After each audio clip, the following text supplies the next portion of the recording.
Isang magandang morning po sa ating lahat mga kabalita. Ito ang ibabahagi po natin sa inyong lahat ay isang AVR mga kabalita.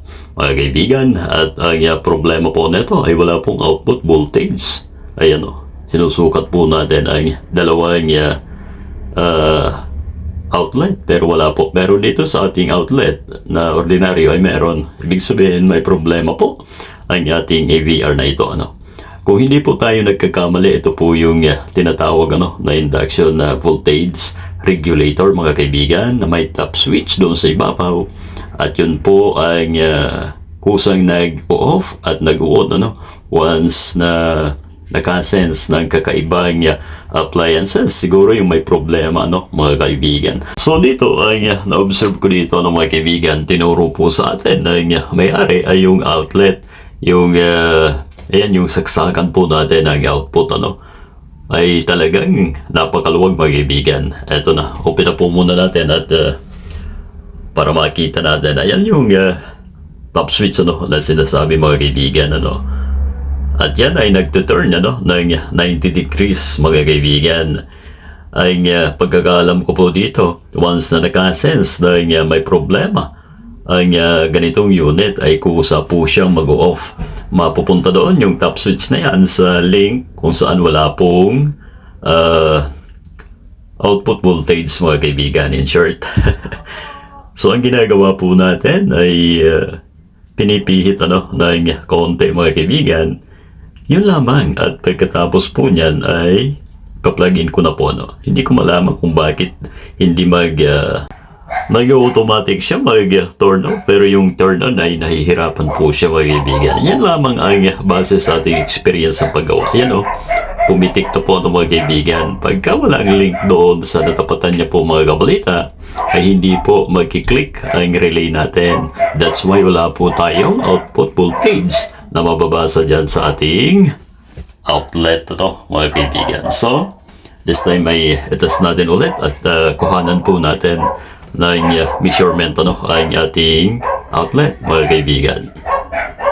Ayan, so ganyan po kayo na po bahala kung 90 degrees pa ang turn yan mga kaibigan.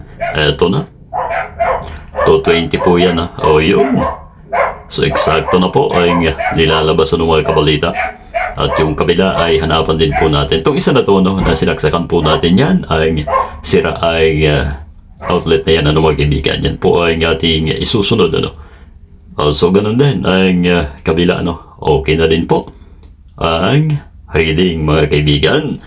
At syempre pupunta po tayo sa likod dahil andon ang output ng 110 mga kabalita servo power, lahat naman yan mga kaibigan. Ito ang 110. Alright, test po natin. Exactly. So ayun na po mga kaibigan, at talagang wonder na po. Hindi pong napansin na basta lamang ako nagpihit ng top switch na yon mga kabalita, at hindi ko malaman doon sa ating pagbabasa dito ay talagang ganun daw po ang ganitong klase ng unit. Ang question ko dito ay bakit di mag-turn on kapag wala na pong problema. Unlike doon sa mga gumagamit ng automatic, yung motor nagto-turn on agad. Eto, sinaksakan po natin ang isang fan mga kaibigan. At normal ang operation. So ibig sabihin ay goods na po ang ating unit na ito mga kabalita. Alright.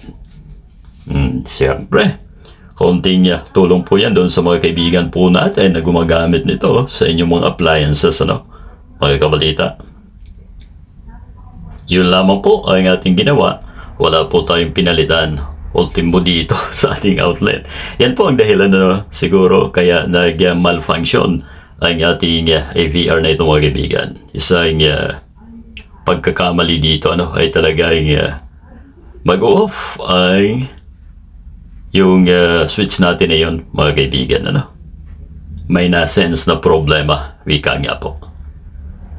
So higpitin lamang po natin yan, ganun lang ka-simple, at kung ano ang gagawin natin upang sumikip at eto na mga kabalita ang ating final touch sa ating AVR na ito correct me if I'm wrong mga kaibigan.